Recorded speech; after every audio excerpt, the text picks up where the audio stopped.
Sebelumnya angin kencang merobohkan tenda belajar bagi anak-anak pengungsi erupsi Gunung Ilelewotobi laki-laki.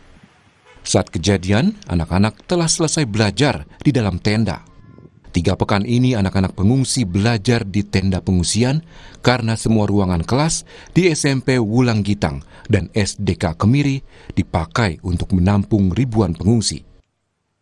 Pemerintah Kabupaten Flores Timur kembali memperpanjang masa tanggap darurat erupsi Gunung Ilelewotobi laki-laki hingga 31 Januari 2024. Langkah ini diambil karena status Gunung Ilelewotobi yang masih berada pada level 4 awas sejak 9 Januari.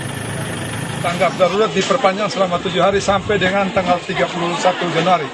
Dan memang kondisi ini setelah hasil rapat dan pertimbangan dan memperhitungkan semua informasi termasuk dari pos pemantau Gunung Merapi, Badan Vulkanologi, bahwa level itu belum turun.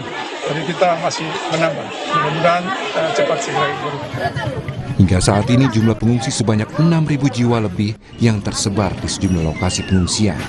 Erupsi juga masih terus terjadi, disertai luncuran awan panas sejauh 1,5 km dan guguran lava sejauh 4 km yang mengarah ke Desa Nobo dan Desa Nuraperen.